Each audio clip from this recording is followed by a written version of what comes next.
Hello, we are Memphis Communiversity. Today we are going to be practicing an AP Calculus free response question. This is parametric, so it's one of the easier free response question topics. But if you don't know, we go from difficulty 1 through 10 in every single free response question topic, including parametric, where we slowly progress in difficulty.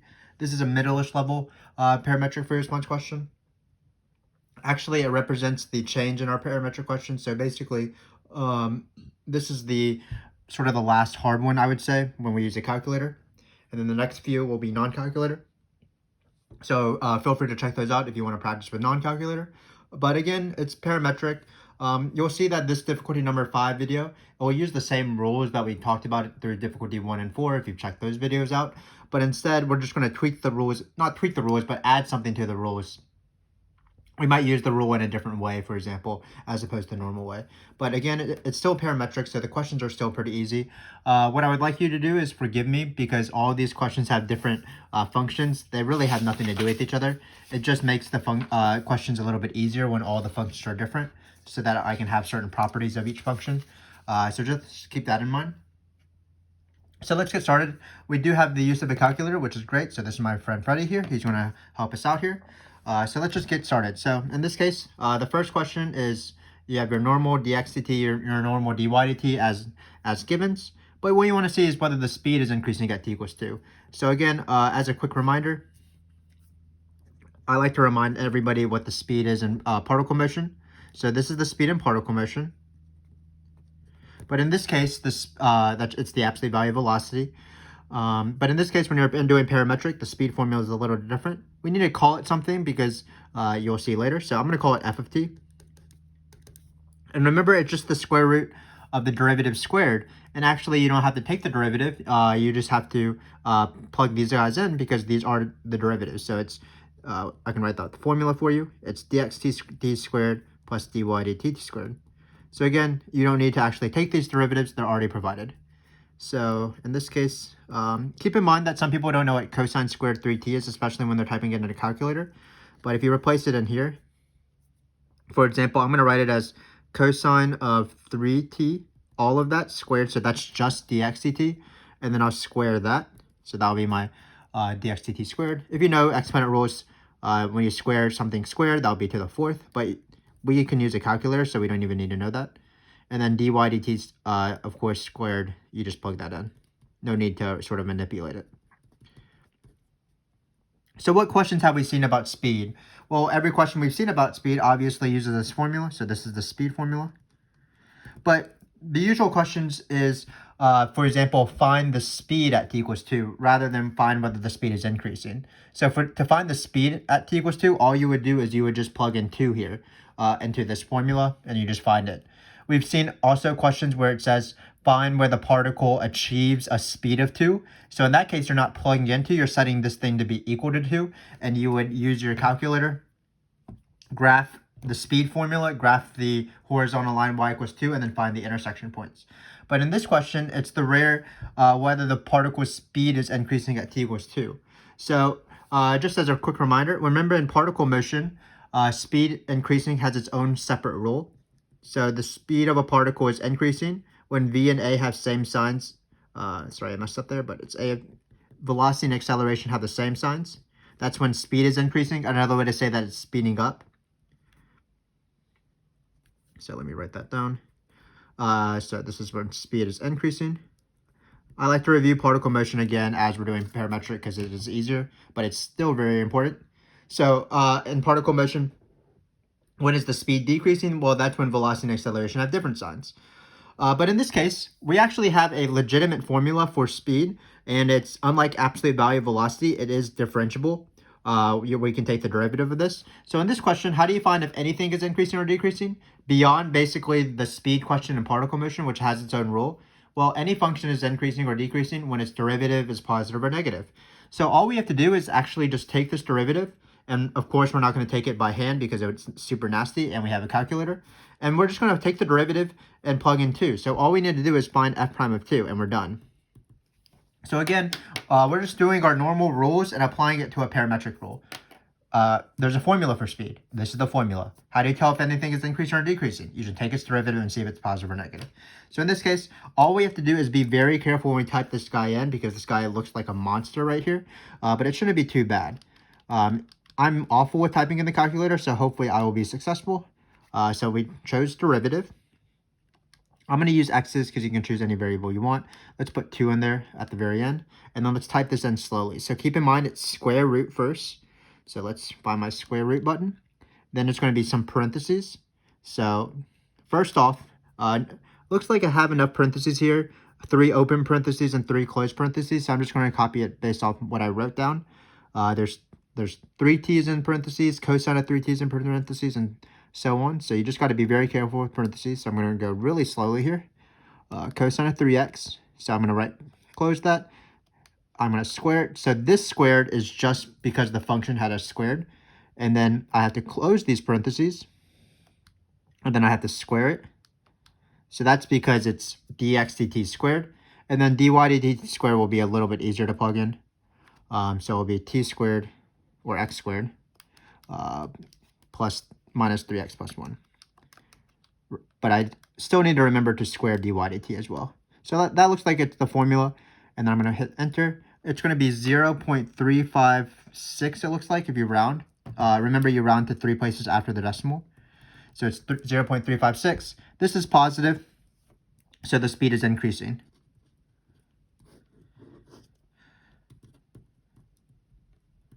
At t equals 2. So again, a pretty normal question. We located the function. In this case, it was a formula of parametric. That's why it's in this free response question, the parametric FRQs. And then you just take the derivative. A little bit different than our normal find the speed at a certain time or setting the speed equal to a number. But again, it's not too bad. So let's do this question. Another sort of similar question where we're going to be doing a normal formula, which is total distance. So we can already start the total distance formula. In both particle motion and in parametric, as a review, it's always the integral of speed. That's what total distance is. So for example, sorry, I wrote speed, but parametric. It's always the integral of a to b of the speed. So remember that speed, as we mentioned before, in particle motion is the absolute value of velocity. And parametric, sorry, I'm confusing the two. It's this derivative squared plus this derivative squared, just like before. So it's ln of t minus 1 squared. Actually, let's write this formula out. So if you can see, this is ln of t minus 1. So I need to be more careful. It's t squared. So this should be a t squared. And then we're going to square all of this. And then we are going to add this guy squared. Again, notice that I'm not taking any derivatives because the derivatives are already provided. If, for example, they gave you positions instead of derivatives, you would have to take a derivative and place it in this formula because the formula is the integral of the square root of the derivative squared. But in both cases, it's always the integral of speed. So let's do this. Looks like the only thing we need to find is, notice that they don't give us the first time. It's some specific time. It's actually when the particle is at rest. But we can put this time 3 in there. So we can write 3. We can write this a little bit neater. Not really that much neater, but that's fine. So it's all, again, dx dt plus dy dt. Both of them squared. So dx dt squared, dy dt squared. So we're good to go. So next, what we need to do is, this is why this question is a little bit harder on difficulty 5 than it was in like difficulty 1 or 2, because they didn't tell me what the distance is. They didn't say like find the distance that the particle travels from t is equal to 1 to 3. We do have to find some specific time. But it's not going to be too bad in this case. What we need to do is find when the particle is at rest. Of course, the particle is at rest in particle motion when you only have one velocity. That's when the velocity is 0, but that's not this question because we're doing parametric. So when is a particle at rest when you have 2 velocities? Well, you need both of them to be 0. If you only have one of them 0 and the other one's not positive, so for example, not 0, say dx dt was 0 and dy dt was positive, that means that dx dt wouldn't be moving in the horizontal direction, but it would be moving in the vertical direction because dy dt would be positive. It would be moving up. So that would mean that the particle is not at rest because it's moving up. So again, you need to compare both times. Try to find where both of them are 0 and sort of compare times and see if there are any common zeros. So if you want, what you can do, of course, is Because we have a calculator, you can take this guy, set them each individually into the calculator, and then find the zeros of that calculator. But this is easy enough where I actually can just eyeball with the where these are 0. So let's just take the first one. It's nice to know a little bit about ln's. So where's this 0? Well, it's going to be 0 when this is 0. That's t is equal to 0, of course. And then also, this is going to be 0. Well, ln of a certain number is 0. ln of 1 is 0. That's the important number to remember. ln of 1 is 0. ln of e is equal to 1. ln of e to any power is that power because they sort of are inverses.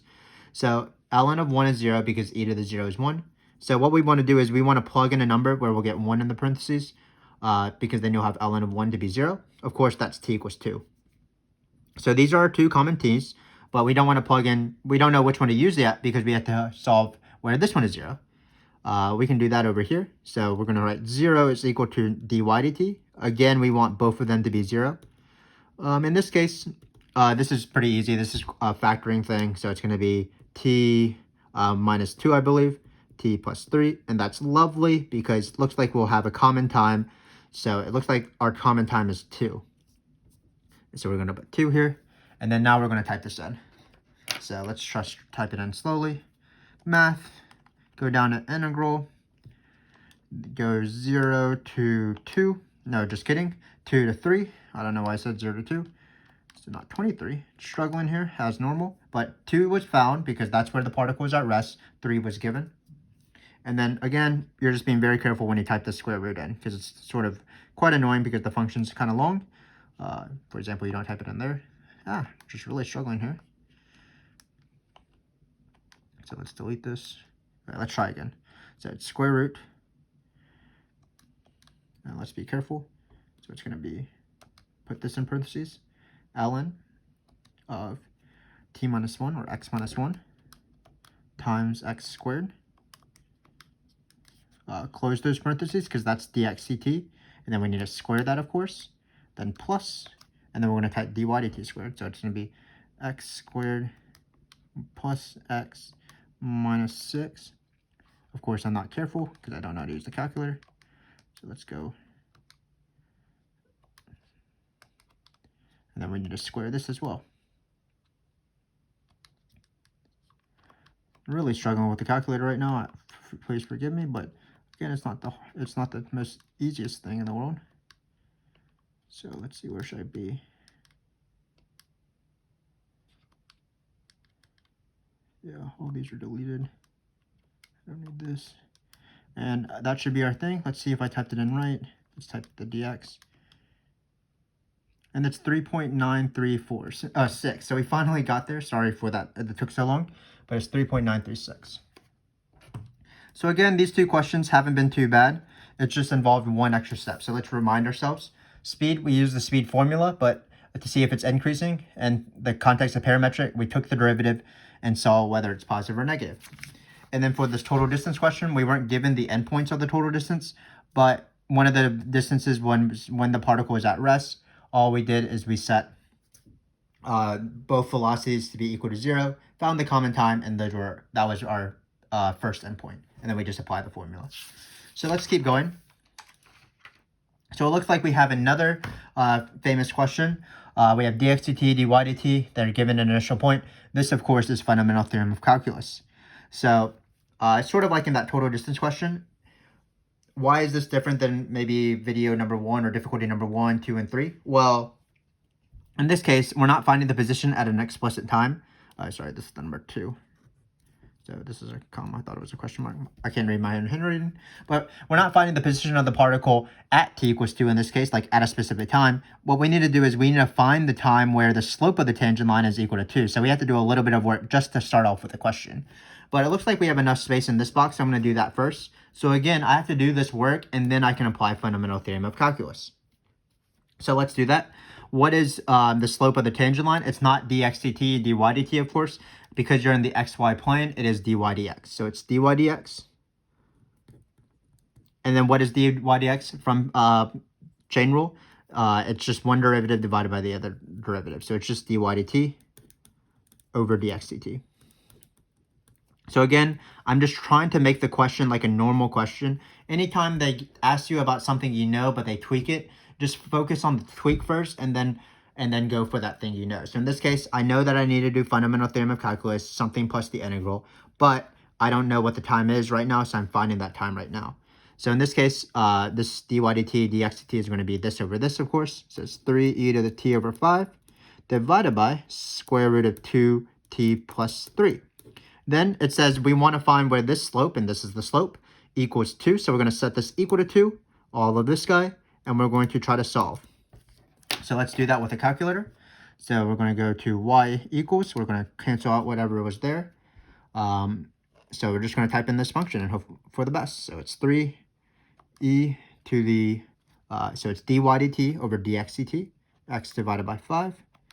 And then we're going to write divide, and then we're going to write square root of 2 x. I don't know where my x is. That's the most important variable or button. So it looks like that's my function, dy dt over dx dt. Then I'm going to get a window. I don't really know what the window is in this case. Probably the t is positive, so we're going to keep it like that.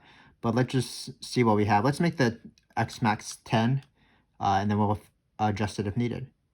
So it looks like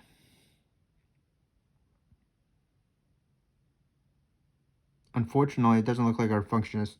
Oh, sorry. We're not finding the 0 of this guy. We're setting this guy to be equal to 2. So we need to graph the function 2. I was a little bit concerned there because it looked like we didn't have a 0, but we're not going to find a 0. So in this case, it looks like it crosses there. It's kind of hard to tell whether it crosses multiple times, so I'm going to actually zoom in a little bit. So it looks like I only have to go to like 7, and then the height only has to be like 3-ish. So let's affect everything. Let's change this to -1, 3-ish, 5. So again, this is how I like to use the calculator. I never like to zoom in using the zoom function and all the zoom in, zoom out sort of things. What I like to do is I like to just affect the window so I can zoom in properly. So it looks like this is my 0 right here. So I'm going to go to, of course, second calc. I'm not going to trace. I'm going to go to intersection. I'm going to scroll over here. It's going to be right here. I'm going to hit enter. Second curve is around the same. I'm going to guess for Freddy's sake. And it looks like it's going to be 3.93 or 3.940 when we're round. So it's 3.940. So again, it's one of those steps where they asked me a very common question, but it's not it's a little bit different. I already did the little bit different thing. I found this time value. This is when the slope is equal to 2. So now I can apply fundamental theorem of calculus like normal. And of course, in parametric, you have to do it twice. One for the x-coordinate, one for the y-coordinate. So how do I always set it up? Well, I'm going to do it the same way I normally do. So I'm going to call x of t for the x-coordinate. I want it at this number right here. And then, of course, it is the, this is right, I'm sorry. I'm too eager to do this, but it's equal. It's always the given x-coordinate. So in this case, it's 3. The given time value on the bottom. The want time value on the top. And then the function. So in this case, we're dealing with square root of 2t plus 3. So that's that one. We can just type this guy in while we're at it. So let's quit this guy. This integral should be a little bit easier than the other ones to type in from the first page, so not too bad. 3 to 3.940, then square root. I don't know where the square button is. That's where it is. Then x. So that's that. But keep in mind, you do have to add 3. That's the fundamental theorem of calculus, adding the initial condition. Because you're finding the net accumulation, and then you're adding it to the initial. So in this case, it's going to be 5.962, which is perfectly fine with me. Not too weird of a number. So again, if you don't know, this is fundamental theorem of calculus. This sort of process appears on every single parametric FRQ. And then we have to do it again. So if we do y of 3.9440, see if I can squeeze a little 4 in there. Then same thing, so let's practice again. I already messed up, but it's -5 plus this integral. So sorry about that, but it's like the given y value now. Then you put the number you are given on the bottom, the t variable. So that's t equals 3. And then you have 3.940. So notice because you're given the same t value for both things, t equals 3, this number and this number, basically the numbers on the integral, the limits of the integral are the same. And in this case, we're going to have 3e to the t over 5. So we're going to type this in. And just keep in mind, we're doing this integral plus -5. Sorry about my handwriting. But we're going to go this. Same numbers, so we can just clear this out and just change the function. So let's change the function here. It's going to be 3. Where's my e? E to the x over 5. And then we're going to hit enter. And then again, we are going to do -5 plus this, because that is the fundamental theorem of calculus. The integral is just this weird decimal number. Then we add -5. Looks like we're going to get 0.653. So we get 0.653, and we are done. So the point is going to be 5.962, 0.653. We'll box this guy, and then we are done. So again, fundamental theorem of calculus, just like normal. Something equals something plus the integral, something equals something plus the integral. Let's make a divider line. That's just how it is. Given t value, want t value, given x coordinate. Given t value, want t value, given y coordinate. Dy dt, dx dt. But unfortunately, we did have to find this weird number, but it wasn't too bad. All we did is we set the slope, which again is dy dt over dx dt, which are the givens. You don't actually have to take derivatives. And we set it equal to 2. And we found that time value. So we have one last question, which is a little bit weird. Sort of an absolute max or min question with a optimization in a shape with area, or perimeter actually. So let's read this question. So we have another curve. This is the velocity of this curve. This is the velocity of this curve. What we're trying to do is we're trying to consider a rectangle with vertices at point 0, 0, x comma t, y comma t, and x t, y t. So if you want, basically what we have is we have this point. So there's a curve along the curve, and then like the particle at some time is at this point, and then this is what's going to form the rectangle. So if this position is x comma t, y comma t, sorry, let me rewrite this, x comma t, y comma t, then this point will be just x comma t 0, and this is going to be y comma 0 comma y t. So again, this rectangle is based off the position of the curve. So for example, as the particle is moving, that means the rectangle will be getting bigger and smaller as we go. So what it's saying is, what it wants us to maximize the perimeter for t is between 0 and 4. What you can do is you can do the closed interval method, but you'll see that it's quite difficult to do the closed interval method. But let's just try to start the process. So we need to call perimeter something. We might as well call it P of t. What is P of t going to be? Well, this side is x of t, this side is x of t, this side is y of t, this side is y of t. So it looks like the perimeter will be 2 times x of t plus 2 y of t. Basically, it's twice the length plus twice the width, where the length is x of t. The width is y of t, or maybe the other way around, I'm not sure. So then, how do you do any maximum question, even if it's not the closed interval method, even if it's the alternative way or the first derivative test? You just need to take a derivative, of course. So it's going to be p prime of t is equal to, well, we can factor it out of 2, and then we can write this as x prime, that's just dx dt. And then we have dy dt. Again, I factored out of 2, so I did one extra step. And then what I want to do is I just want to see what this graph looks like. So remember that this is not too bad because all of this is given. So dx dt is sine of 3t. And then dy dt is this function right here, -5 ln of t minus 2. And so what we're going to do is we are just going to graph this function right here. So let's go here. Let's take our graph, and let's see what it looks like. We're graphing the derivative to see where it has a max. So it's going to be clear out this 2 again. So clear this out, clear this out. It's going to be 2 times something. So it's going to be 2 times dx dt, which is sine of 3x. And then it's going to be minus, keep in mind, ln, where's the ln button? It's right here, of t minus 2. So t, or x minus 2. So it looks like we're good. And then we're going to close the parentheses because we had a parentheses at the very beginning for the 2 times. Now we're going to go, now we have a domain or a interval for our x axis or our t axis. So let's use that. So I'm going to go to like 4.2 then. We're going to hit, maybe, I don't know what the maxes are, so I'm going to just change these to be normal, -10 and 10. Let's see what the graph looks like. Looks like it only crosses one time, which is great, just right here. So actually, that's why it's a max. So let's first find this time before we start off with going for the question. So we're going to hit graph. Second, set calc 0 this time.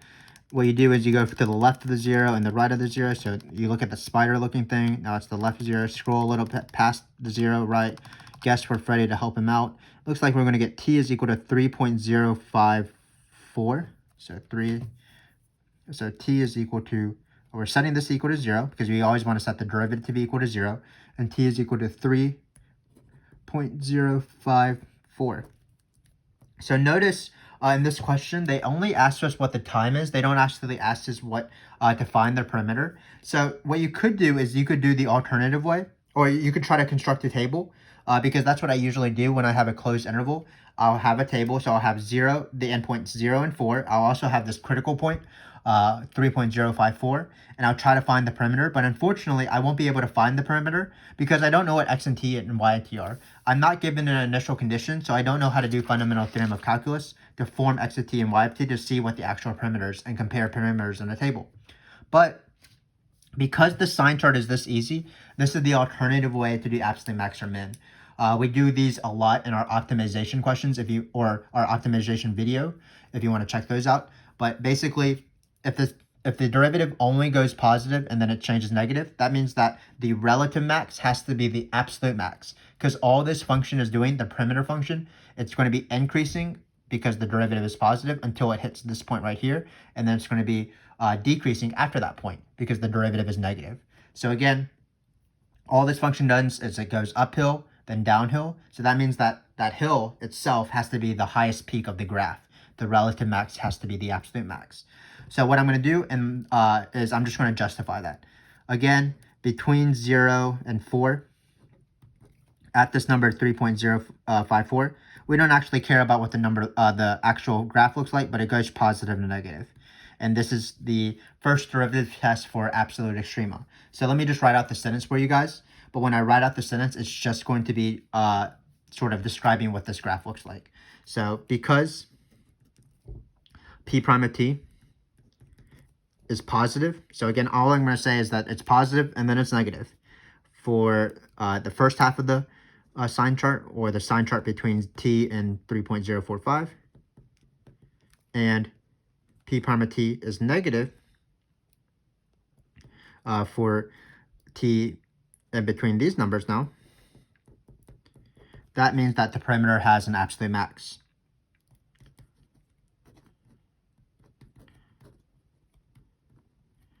Abs max at this number. And we are done. So let's just review what we did. Again, all these questions are either going one step normal than the what is normally asked, or it sort of brings in a different part of calculus. So for example, when we did speed is increasing, so we just took the derivative of speed, saw where it's positive. For this total distance question, what we had to do is we first had to sort of use another rule for parametric, see where this particle is at rest. That's when both of these derivatives are 0. Then for whether the particle is, or the position of the particle, that's Fundamental Theorem of Calculus. That's used quite often, but they didn't give us the time they wanted us to use the Fundamental Theorem of Calculus. So what we had to do is we had to use this guy right here. So we had to actually use the slope of the tangent line, which again was another parametric rule, and able to find that time value. It ended up being 3.940. Then with this parametric question, it was sort of wrapped into a max question or an optimization question. So what we did is we located the function, took the derivative, and found that because the sign chart was so easy that it just went from positive to negative, that had to be the max, and this was the max. So hopefully that all made sense. Again, even if parametric is pretty easy, you use the rules often: speed, total distance, fundamental theorem of calculus, finding slopes, things like that. This last one is kind of rare, but we would continue you watching this video series because we're going to tweak up the questions. We're going to practice non-calculator after this video, so be on the lookout for that. It might actually help you more, not for the free response questions, but for the multiple choice questions, because that's usually where parametric or vector value functions questions are. So be on. We will be hopefully ready, and we will hopefully see you when we start that part of the series, the latter half of the parametric series. But until then, thanks again for watching, of course, and goodbye.